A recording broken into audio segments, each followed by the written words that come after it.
All right. Hi, this is Tiffany from Behind the Barricade. I am here with Daniel from The Word Alive. We are at Vans Warped Tour in Columbia, Maryland, 2016. I already told you his name was Daniel. Daniel, what do you do in The Word Alive? I play bass and do some vocals. Sweet.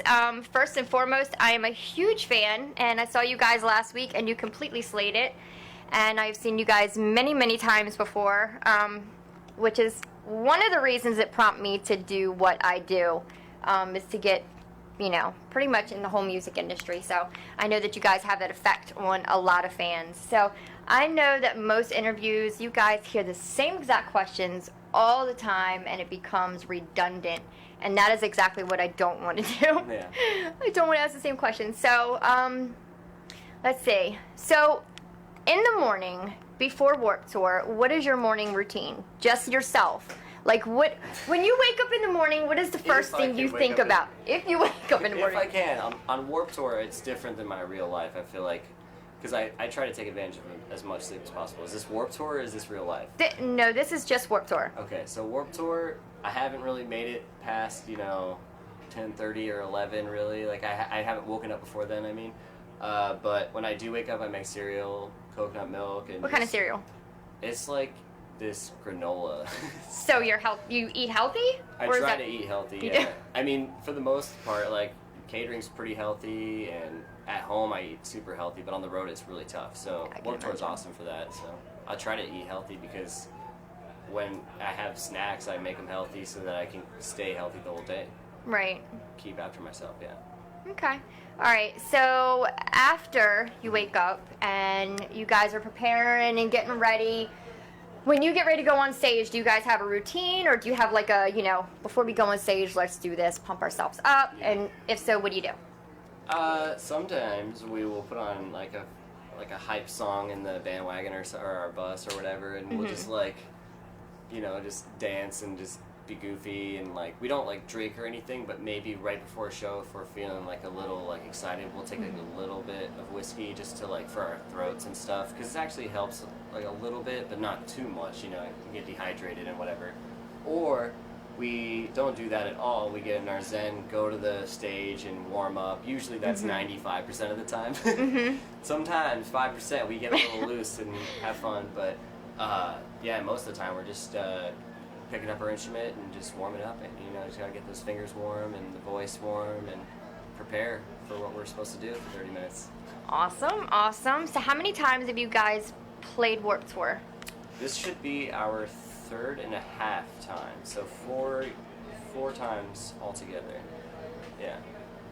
Okay. So we're not new to the neighborhood yet. So. Have you noticed any difference between this Warped Tour and past Warped Tours? Yeah, I mean, this Warped Tour is a lot more, just more intimate. There's less bands, less stages, so it's kind of cool because it brings a lot of the community closer to. There's not so much camaraderie. It's just kind of like contained, I think, and you can just tell that it's smoother with everything for like the crews and everything, because there's less people they have to deal with, and like catering probably has like less on their hands, and it just probably for everybody it kind of relieved a little bit. Yeah, so, I see that. Yeah. Yeah. I know the crowds are absolutely they're still great. Bonkers. Yeah, they're still great. So. Bonkers. Yeah. It's one thing being behind that barricade, and it's another thing being on the other side of that barricade. Yeah. As a fan myself, I mean, like I noticed during your shows, every time I come to one of your shows, I will not stand in the middle anymore, because I have gotten injured so many times because all the crowd surfing. Yeah. So I gravitate towards the side, but I'm excited to be on the other side now, being able to do what I do. At the end of the day, after a show, do you have a routine? Are you a late sleeper? Like, do you have a hard time waking up in the morning? I mean, I can sleep till like 1, 2 o'clock in the afternoon. Yeah, at home I go to bed so early, some nights like 9, like what? 10. I can't 10, do that. 30.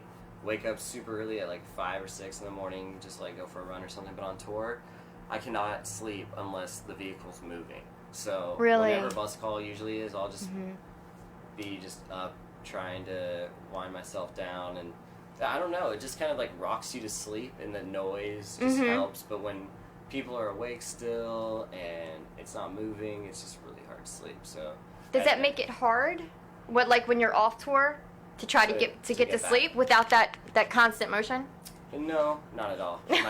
My bed's so comfortable, and like, I mean, just being at home just kind of cleans me out. It just makes me, get back into my real head. You know what I mean? Like on tour, I'm still the same person, but you're in a routine. You're, you're dialed into the same thing every day, and then when you get home, it's kind of cleansing. Obviously, a lot of bands, in this day and age understand what I'm saying. It's like it can be very stressful on the body and the mind. So at night, the best thing you can do is try to stay healthy and don't do stupid things. Yeah, that's the reality of it.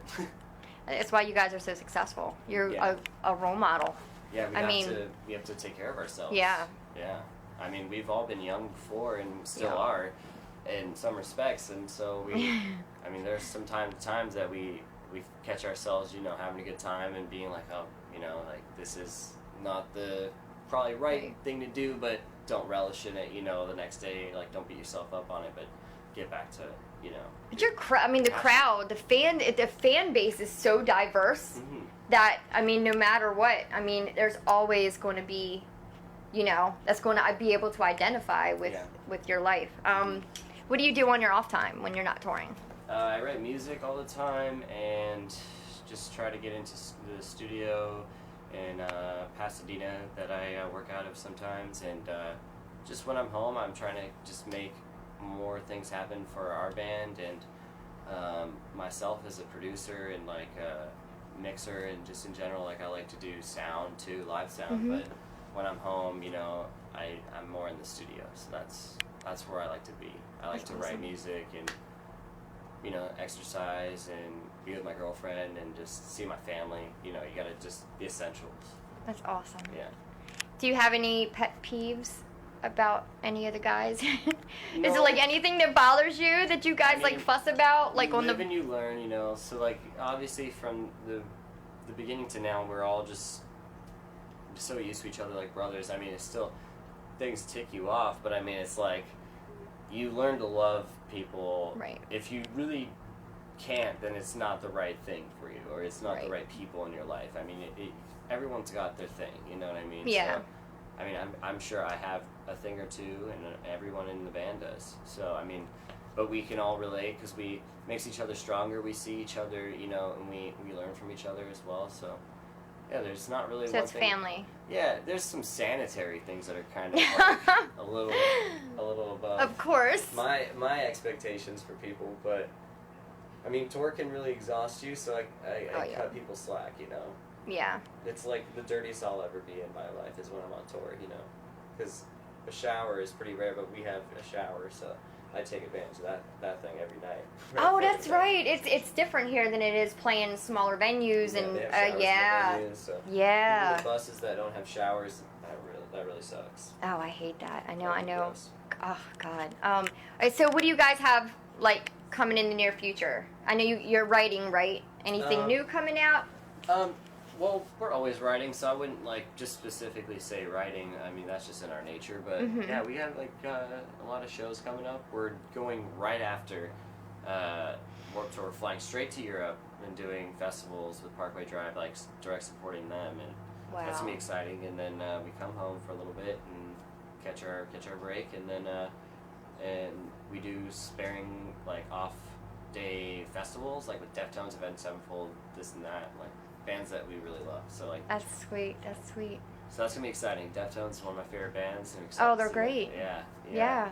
Sad Incubus to that bill, and I could die a happy man. God, yes. Okay. Any last words? It doesn't matter who it's to, or any words of advice, or. Well, to our fans or whoever's listening, I want you guys to understand that. We love our fans and appreciate everything that you guys are doing, and people that are tuning in, we appreciate you. So check out our new album if you haven't already. Came out a couple months ago. It's called Dark Matter, and we're really proud of it. And you can pretty much download that anywhere or buy it from the web store. All right, thank you guys. This is Tiffany signing off from Behind the Barricade. What's going on, guys? Tori Lava here with Behind the Barricade, and I am hanging out with Telle from The Word Alive. Hello, Telle. How are you? I'm great. Welcome to Behind the Barricade. It's a beautiful Is it Sunday today? It is Sunday. And you know what? I went on stage today and I literally said, I was like, I have no idea what day it is, but everyone yelled Sunday, so I do know now. You do know now. Do you keep track of the days when you're on tour? No. I keep the only things I keep track of really are like the select cities that I have like family, friends, or if I'm, going to see someone specific that I've been looking forward to. Aside from that, I pretty much don't know what city we're in until I wake up. Do you have friends in New Jersey? We do have some friends. You have three more right now. Yeah. We have a few friends that come out to a bunch of shows. All the shows when we come around. So what is actually your favorite thing about touring so far? I mean, nothing beats like the show itself. That's the whole purpose of us being out here and doing what we love, and then sharing it and connecting with fans. There's nothing greater than looking out and, I always say, like, it sounds kind of like egotistical potentially, but nothing better than the crowd doing exactly what I say, because I say things that, like, me as a fan of music, I've loved doing in the crowd. So I try to just get the crowd to do all the things I would love to do if I was on the other side. So that's like the best thing. It's like when people are just like, they're singing along, they're jumping, they're running, they're kind of getting lost in the music. That's the best part. Speaking of being on the other side, what was your first concert then when you were growing up? Pat Benatar and Blondie was wow. my Where first. Was it? It was in Ohio. It was at some fairgrounds, and it was awesome. If you don't mind me asking, how old were you? I want to say like 10. Wow. Maybe between 10 and 11. And my dad and my stepmom like pulled me along or dragged us along, me and my brothers. But I mean, I loved both of those bands, but I had never been to a show, so I was like, I just listened to the CD or tape even. Yeah, really. And it was a while ago, and but once I saw it, I was like, this is really cool. Like, I was just sitting on the grass. We had like a big blanket, and we brought like food and stuff like that. So it was cool because it was my first time being like, oh, this is what a concert is. I like this. So you said you were 10 years old, right? Yeah. How do you feel about parents bringing their kids to Warped Tour? Because I honestly think that's the coolest thing in the world. I think it's awesome. I think it's even cooler for, that'd be like me dragging along my parents to something I liked when I was 10 years old, and they would have been like, but, for me, like when I see that, I think it's really awesome because, there's definitely like this age that's like very disconnected from their parents and kind of authority figures in general maybe, and they're just kind of like locked in their phones or their iPads or video games or whatever. And I think it's really cool when parents, like, they kind of bridge that gap and they're like, hey, what are you into? I'm going to support what you're into. And I feel like that, keeps a really special connection that's important, So I think it's awesome. Every time I see parents with their kids, I tell them thank you. Have you seen a lot of kids in your crowds for this past Warped Tour, or no, not so really, just more like walking around type of thing? Well, they're all kids to me because I'm older, but... you don't look it. You're very young looking. Hey, I'll take it. I'll take it as long as I can get it. I mean, yeah, it's a mixture. It's I think it's more apparent during our signings, when parents are like physically walking through the line with their kids. Some of the parents obviously aren't going to be like up front row. Some of them are. And today I saw a dude that could have been my grandpa, like jumping with the son, daughter, granddaughter, nephew, something. I don't know what it was, but I was just like, this is awesome, because I was like, there's about 0% chance he knows our band probably, or maybe, hates it even, but despite that fact, doesn't care because it's about, like, being there for their kid or grandkid or whatever the case may be. So, yeah, it's awesome. I just noticed your Jack and Sally tattoo, and I just want to can I see that? Yeah, that is sure. absolutely beautiful. I love it. That's fantastic. I got Lock, Shock, and Barrel as well. So what was your first tattoo? You have a lot, I see. I noticed the Heisenberg on the back, and was that Bart Simpson? Yeah, Bart Simpson on this leg. Oh, that's so it says cool. Eat My Shorts. You a big Simpsons fan? Yes. I was raised, like, that was like one of the TV shows that I was allowed to watch as a kid, which actually, looking back, it's like not that age appropriate as it seems. So But there was, I had no idea, and it's like, it's why I think that show's gone for so long, is because it does such a great job. Unlike, Family Guy, for instance, where like you don't really get the jokes until you're older, and so you can watch it with your kids, but it's also like not overly suggestive to the point where it's like, you're having to explain some weird topics with your kids watching Simpsons. So I think it's one of the best written shows probably ever. I'm going to have to agree with you on that one. I'm not disagreeing. Just because it's, when you can go as long as they've been going and it still is like relevant, but not really much has changed, it's pretty awesome. And it's kind of funny how they always like predicted things. It blows my mind. Yep. But yeah, it's actually funny you say that I used to watch it as a kid, because for some reason I was allowed to watch The Simpsons, but I couldn't watch MTV. Same. So, really? I literally was not allowed. I mean, I would sneak it. I would watch like the Andy Lanaka show when like no one was home, and I think it would be the funniest thing ever. And then the next day I would sing the theme song, and people would be like, "Oh, what's that?" I'm like, "It's Andy Lanaka's, dude. It's a great show." So I'm definitely older than you, because I was old enough that I could watch pretty much whatever I wanted by the time that was on. But I know what you're saying, though. Yeah. Actually, for me, it was I was trying to watch Ren and Stimpy, and which is definitely not age appropriate. It's a kid show. It looks like it is, but it's not at all. It's like the furthest thing from what any kid should be watching. And so, but I would sneak and try to watch that and watch like horror movies and things like that. So, I mean, as a parent, you can try, but honestly, your kids are going to do what they want to do, and it's just trying to guide them along the way, I guess. Yeah, my parents didn't want me to go to Warped Tour, but here I am, like 5 years later, always coming here. No, it's totally cool. No, they didn't want me to go like any year. Like, do you really have to go? I'm like, yes, I really have to go. Yeah. But actually, we never found out what was your first tattoo. My first tattoo is on my inner left bicep, and it says "Never Far From Home" and a banner around my home state of Ohio. Cool. Where are you from in Ohio? Dayton. Where's that close to? I love Cincinnati. Cincinnati is right there. Okay, so you're close by. Yeah. 35 minutes. I'm actually planning on visiting Ohio in the October, so I'll have to check out your hometown. Don't check out my hometown, but Cincinnati has some really cool stuff. Columbus is pretty sick, and Cleveland is awesome. Dayton, I mean, it birthed me, but it's definitely not very memorable. There's not a lot there. It's like when they put in the first outdoor mall, like everyone like freaked out, and they haven't really done anything since. So that was like 20 years ago. Do you know the town Middletown? Yeah. Are you near there? Yeah, I have a bunch of friends there, that's like actually. 25, 30 minutes from where I grew up. Oh, that's crazy. Like such a small world. I have like a couple of friends that live there. Dayton is touching Middletown. Yeah. Then I went to go visit Middletown like pretty much a year and a half ago, so I must have drove through Dayton without even realizing it then. You probably did. You probably did. Middletown has even less, but really, it's pretty lame. Yeah, it is the stereotypical like what most people who've never been to Ohio think Ohio is like. Middletown is that. I have to say their gas was really cheap, and like the grocery food was pretty cheap, so I'm not complaining. It was a good time. The cost of living is crazy.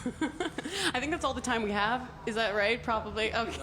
Unless there's anything else you want to add. Do you want to talk about anything else? This is your thing. I like talking to you. I feel very connected to you. And like the weird thing is like I really do love Ohio, and people make fun of me for loving Ohio so much. I don't know why I love that state, but I do. Dislike it. I just would never move back. Where do you live now then? I live in Los Angeles. I feel like everyone lives in LA.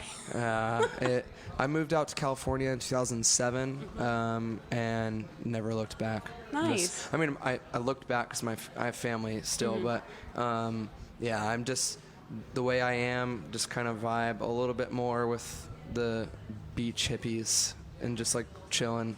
Speaking of vibing, have you vibed with any other bands on this tour? Or like, are you really excited to see anyone? We have more friends on it this year than any year we've ever done it before. Probably one of my favorite bands that become new friends of ours. We met in the UK, Germany first, and hung out in the UK right before Warped with Cold Rain from Japan. Cool. Yeah.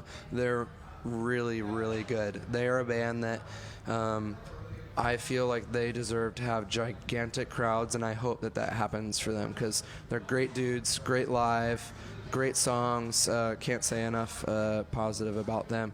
We have so many friends we've toured with for 5+ years. Motionless in White, Sleeping with Sirens.